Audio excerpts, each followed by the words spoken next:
Oh, they're probably looking for the alcohol. Okay. Cool.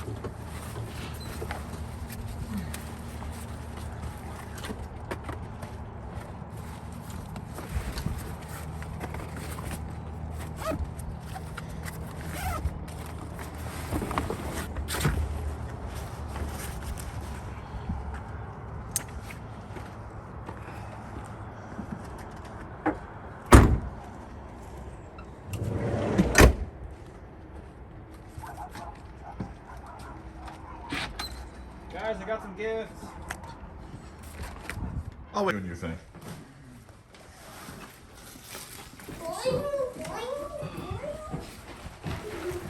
This is probably the most valuable thing that I have left in my possession still. Ooh, and my knife's there. Nice. More presents.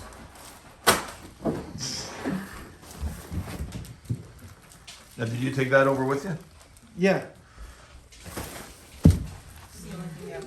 We got front and back level 4 plates, level 4 side plates, and water. Med kit.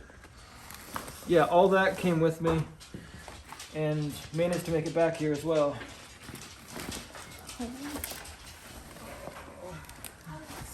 Who's this? There's nothing too special in here. Except the alcohol. Oh, actually, okay, this is really cool. Okay?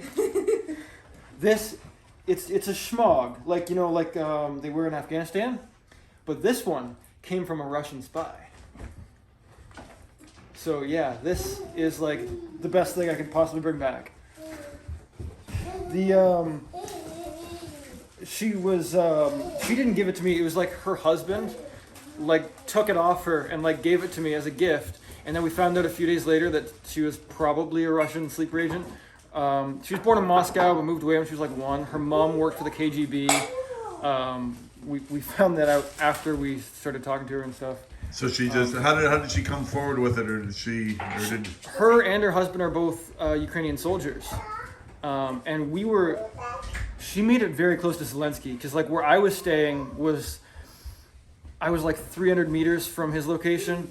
She was a little bit closer, just on the other side of the street. So, I mean, she probably passed a few security checks, but I don't think she's going to be passing any more in the future. So she gave that to you, or what happened there? Her husband gave it to me, because I gave him a Canada flag patch. If you have Canada flag patches over there, it's like you're giving those out like candy.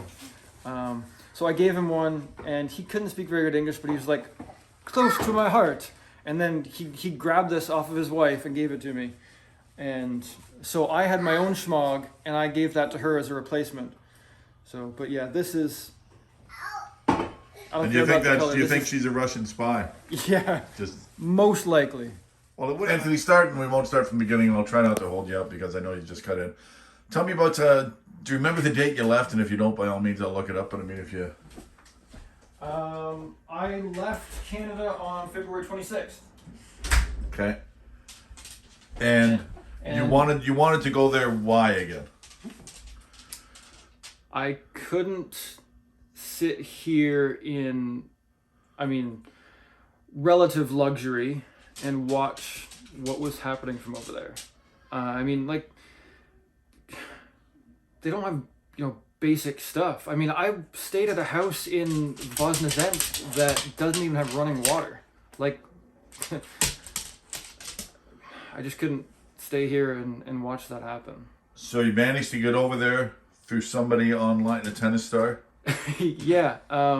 I posted online saying I wanted to go and that I was, you know, serious about it. And he messaged me, and Sergei Sokhovsky. And he was like, yeah, just give me your passport info and I'll buy you a ticket. So he bought me a ticket to Budapest. Got there and things started heating up in Ukraine. So he didn't meet me at the airport. I ended up taking the train to Krakow, and then to Rzeszów in Poland. And then my dad posted on Twitter saying I needed a ride from the Rzeszów train station. And like 5 minutes later, I got a message from someone saying, hey, I'm in Britain, but my cousin lives in Rzeszów. I'm going to call her and we'll get you a ride. And then I get a text message from this girl. It's like, yeah, I'll come pick you up. So she drove me around, she bought me lunch, and then we went down to Medica, to the border station, and stayed there for a week to help out. And that was on the border of Ukraine, Poland? Yeah. You helped out because that's where you sent me a lot of pictures and that. So you helped out there. Like, what was the experience like there? It was crazy. So, I mean, at the beginning, it was a lot more refugees, like people coming in, than it was that they were prepared for. So there weren't many tents set up, there weren't many volunteers, this type of stuff. So I had raised some donations online through Twitter.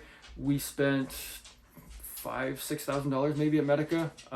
So we bought a tent, generator, chairs. I didn't have, bureaucracy, paperwork, all that stuff to deal with. So I literally just went up to people like that were running their tents or running the whole place, and I would say, "What do you need?" And I'd go to the local hardware store and get all the stuff. It was a place called Castorama. It's like their Home Depot. So they deal with lumber, but they also have everything else. So it's one-stop shopping, which is pretty nice. So multiple trips a day, sometimes just going to get stuff. Obviously made you feel good seeing that firsthand. Like, that's your first experience. But, I mean, obviously that must have made you feel good, but you wanted more? Yeah. So I set people up as much as I could, and then I started to branch, get into more of the medical stuff, which is what I originally went there for. So at the Medica border crossing, there's a foot crossing and there's a vehicular crossing. At the foot crossing, I started to get in touch with the border guards there, and they were saying that they kept having people come in that would need to go to first aid. Like, they'd eventually get the ambulance called, usually. But in the meantime, they would just lay them down in this room and either see if they got better or call an ambulance. So I started to go there to help these people. And one guy, actually, they were unintentionally killing him. They thought he was freezing to death. In fact, he had hyperthermia. So he was hallucinating pretty badly because he was way too hot. So I saved that guy, which felt good. I gave them some advice on what to look out for so that doesn't happen again. And then the border guards started letting me go into the Ukraine side without getting stamped or anything, just to do first aid in the line. So we'd be there for a couple hours at a time, and anytime it was me and a guy from Sweden, Lucas. He used to be in the Swedish army. Like, he did his mandatory time, and he had medical training from there. So it was him and I. We'd go into the line, and while we were there in the line, in the building, no one else would get admitted into that room, like the medical room. It wasn't really a medical room, but Yeah. really. So you could treat them, like, so you and the other guy could sort of Yeah. assess them. So while we were doing stuff in the line there, no one else in the building needed to go into that room. So what we were doing, we could definitively say that what we were doing was helping people. So they would get inside and they wouldn't need to call an ambulance or anything like that. And it was just basic So you're stuff. triaging. I mean, yeah, but it was really just basic stuff. I mean, some people needed, low dose painkillers. There were a lot of people that needed just water and food and blankets. And there weren't a lot of serious cases out there in the line. I mean, we had kids come through that had been walking for days, and like a lot of the stuff that we saw was like swelling. Like, people had a lot of leg injuries just because walking 4 or 5 days to get there, which is just insane. And then when people are walking for the 4 or 5 days, they're not sleeping very well. If they are sleeping, it's under the stars, like no blankets, or maybe they brought one blanket with them. And then when you actually get into the borderline, you can't sleep for more than a couple minutes at a time, because as the line moves, you have to wake up and move. So Thousands of people? by the time that I got there to take pictures, it was down to hundreds. But yeah, in the beginning it was. You went from there to, Lviv at first. and what did you do there? In Lviv, I met with a gentleman, a coordinator. He used to just be a businessman, but now he kind of works in parallel with the Ukrainian army. Now he brings in like truckloads of grenades, weapons, all this, and he sends it off to where it needs to go to. And where's he from, Fari? So good. He's Ukrainian. Oh, is that right? Yeah, He just brings in the grenades. Yeah, now. Yeah. Yeah, he's an amazing coordinator. I think he's gonna kill himself from all the work he does. But he was setting us up to go into. The guys that I were with were like former special forces. I'm not at that caliber, but he wanted, like, the group wanted to stay together and he wanted to keep us together. So he was trying to get us set up differently than just your average person coming across the border trying to help. Eventually, we talked him into letting us go to Yavoriv, the NATO training facility, and the night that we went there is when the missiles came in. So the missiles woke us up at 5 a.m. and there were no sirens. There was a Russian spy in the radar command that turned off the air raid alarms. So what woke me up was the first missile hitting the building next to mine. My windows all shattered in and everything. Everyone else freaked out. Like, I was the last one out of the room. I put my boots on, did the laces, put my jacket on. I was like 50-50 if a missile's going to hit the building or just hit right outside the door as soon as I walk out. So, like, whatever. So they, after that, so you stayed there for how long? And I don't want to hold you up. It was literally just, I was like, it was 18 hours maybe. So after the attack, they sent us into the forest. We were in the forest for like 6 hours, and then they were saying that there were like 4 chocks of Russian VDV, which is like a special paratrooper unit, that were going to be either dropping in or had already dropped and were moving towards us. And the special forces guys all had weapons. And a few selected other people. I had an FNC assault rifle, 5.56 assault rifle. But the special forces guys were all talking, and they were like, so there was the airfield, which is like just a helipad in the middle of a forest, basically, so there's clearing. The special forces guys were all talking, and they're like, it's not a very defensible position, and also we don't have enough ammo for more than like 60 seconds of heavy firefighting. So pretty much en masse, like, all the special forces decided to just put down their weapons and walk away. So, like, and I joined them because, well, 1, that's your protection force, but 2, it's the group that includes the group that I came in with. So if everyone with all the weapons and ammo is deciding to leave, you know, you probably shouldn't stay there. So walking out of there, like, there was a Barrett 50 cal sniper rifle sitting on the ground. There was assault rifles, Scorpion, machine pistols, just literally. From you guys? Like? Yeah. Actually, I forgot, I had my Scorpion machine pistol was in my, the duffel bag that I had that you saw me with earlier. It was in there. So they put us on a bus, and for whatever reason, the bus took us to Poland. We get to the border, and I'm like, getting there, and I'm like, oh shit, I got this gun. So I'm like, hey, I get off the bus, and I'm like talking to the guards. I'm like, hey, I didn't want to bring it out just because I don't want you guys to shoot me, but I have a weapon on the bus. You guys gotta take this. So they're like, okay, yeah, give it over. So they took you the wrong way. I don't know why they sent us to Poland, but the first missile attack at Yavoriv that woke us up was 8 or 9 missiles. And where's this in when you say Yavoriv? Yeah, Is that in Ukraine or? Yeah. Is It's that after Poland? Forgive me. Like, so you went back in? Like, no. It was like that morning when the missiles hit. It was like the attack where the air raid sirens were shut off. There was like 8, 9 missiles. Now, when we got on the bus to leave, they said 2 fatalities. When we were on the bus, like 5-10 minutes later, Russia had done their double tap and sent in 30 more missiles, and that's when the fatality went up to, or the fatality count went up to like 35. The official number is 35. Russia says 180 or 184. Personally, I think it's somewhere in the middle, around 100. And that's the one, yeah, you can see that on the news media did a story on that, I believe. Yeah. Yeah. Oh yeah, because that was the Foreign Legion training facility. So yeah, that was a big thing. But for whatever reason, you know, no one in Ukraine even knows that it was a double tap. Everyone just assumes that in the first missile strike, 35 people died. But no, that's not quite what happened. So the second strike would have killed mostly first responders. Oh, really? because it would have, Because like, when everybody I would have been responding. yeah, it was when I left. There was fire trucks, ambulance, and everything. They wouldn't. So I was with the medics. When I first got to the base, they put me with the medics instead of special forces. And I got in touch with this really cool guy. He was ex-SAS, and that morning I actually gave him my Kevlar vest.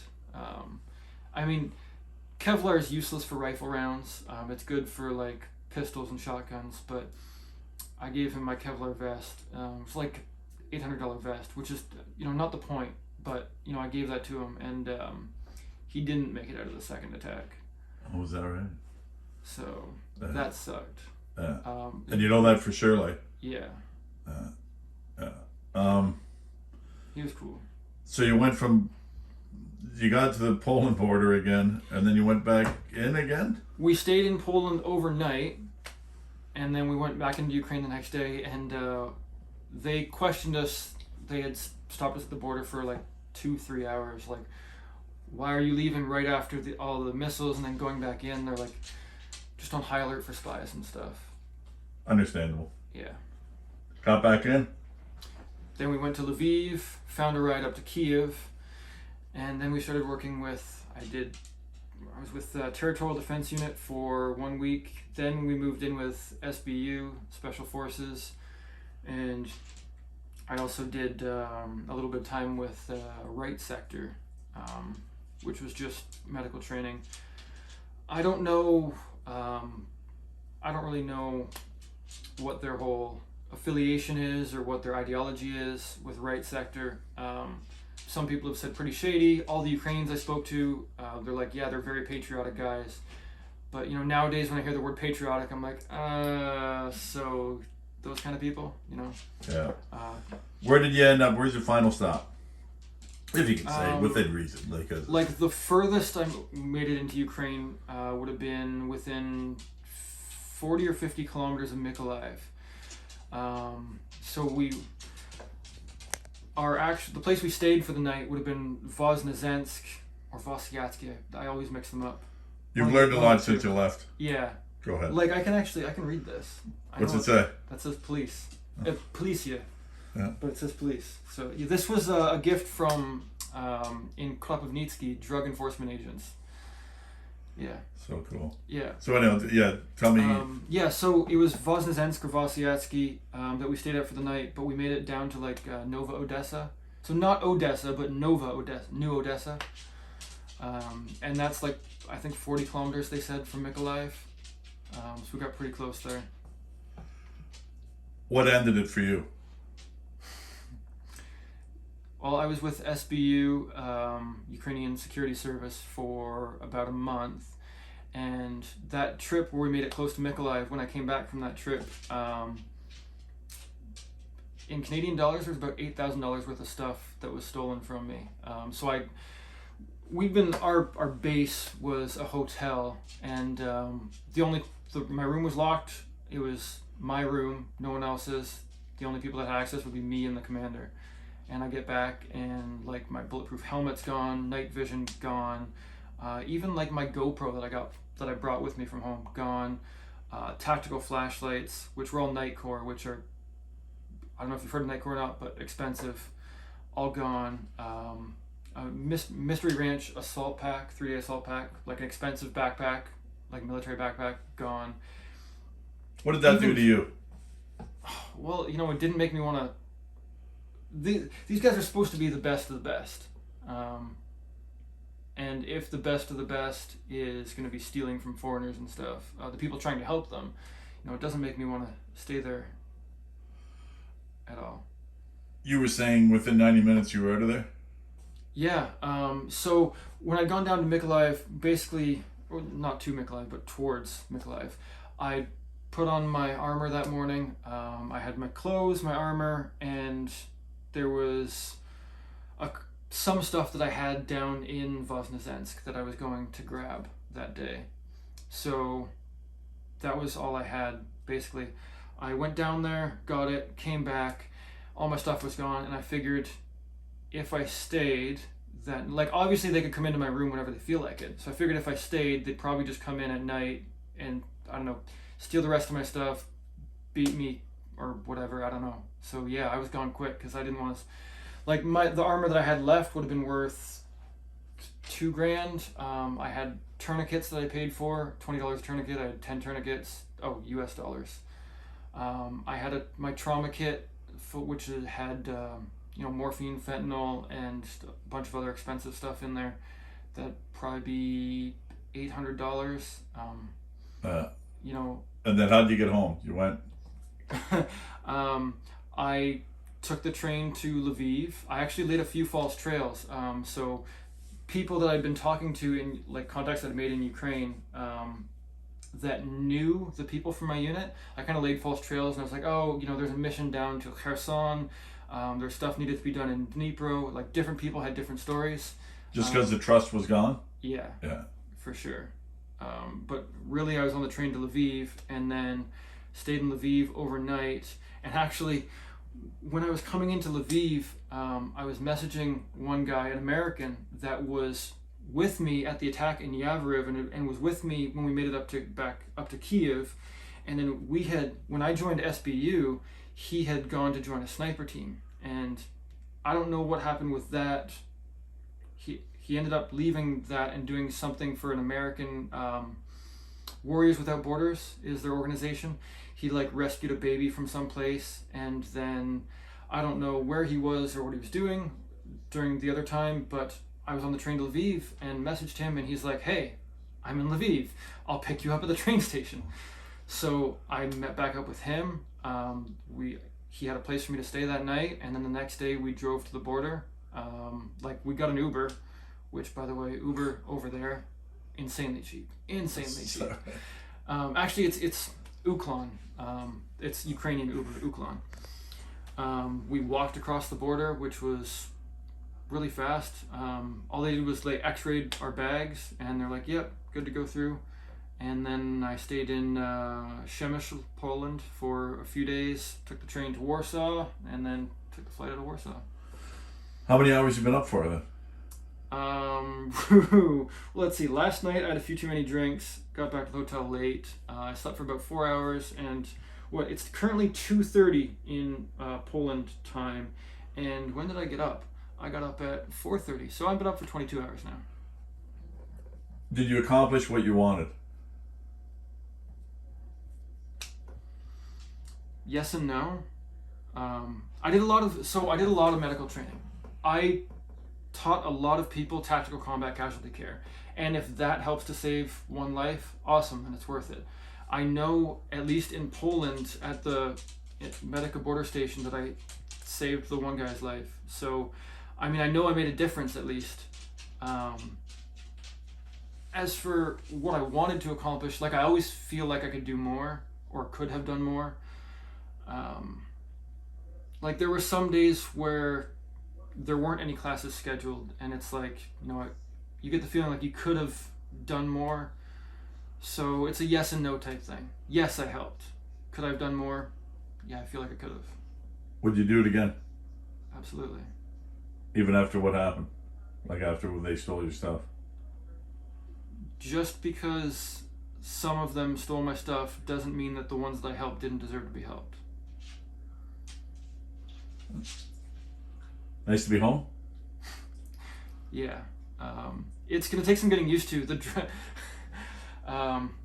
driving is very different. I mean, one day I drove an Audi S6 doing 210 down the streets of Kiev.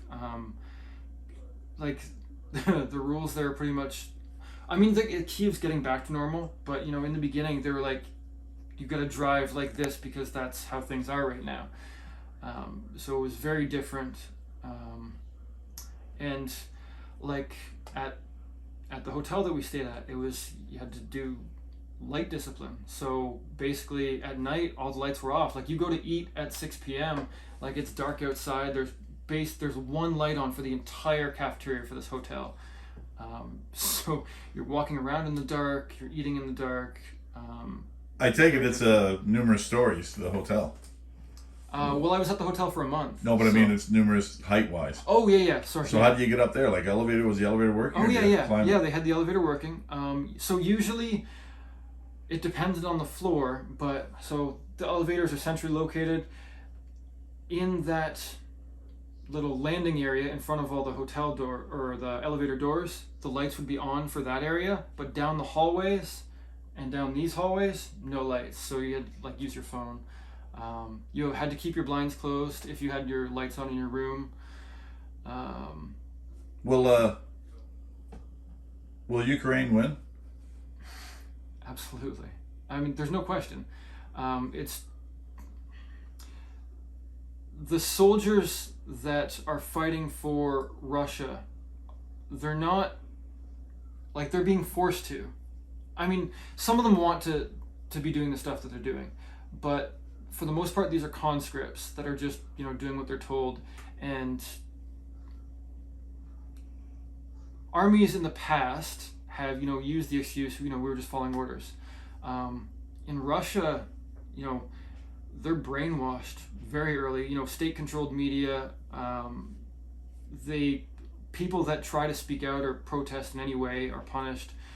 Just to get a cell phone, you have to use your identification. So they track what you're doing online and everything. So you only learn in Russia what they want you to learn. So that kind of makes you think a certain way. But ironically, what makes people smart is access to more information, not less. So, the soldiers they're using aren't really that smart because, they only learn a little bit of information out of the vast amount of knowledge that humans have access to. I mean, we've also seen their weapon systems are not very well kept. And Ukrainians just have, I think they have a lot more heart. Like they're fighting for a reason, and you can tell. But Russians, they're just fighting because someone says to fight. They're not fighting with their hearts. So definitely Ukraine's going to win. It's probably going to take some time. All the arms shipments from the West are going to help for sure. But Does anybody ever say what this is about? Like, I've said this, and this will be my last question because I've told you enough. But I mean, like, really, like it's, like it's about old school and old history. But I mean, even the old history doesn't fly really from what the Ukrainians are saying. So I mean, this guy just wants Putin just wants land. There's a few things going around that people are saying. One of the things that I heard was that, he's been in power for so long that now he's bored and he wants to have fun. So he's just gonna start a war just for the fun of it. There's some people saying that he's getting dementia or whatever kind of mental illness that's causing him to act this way. Yeah, I don't know. There's different theories, but probably never know. Yeah.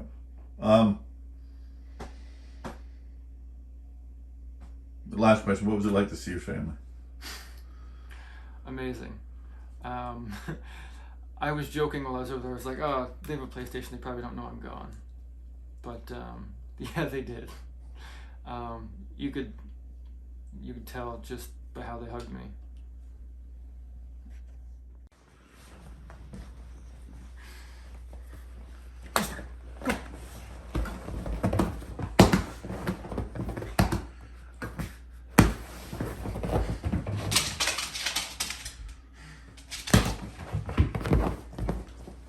See, he missed it.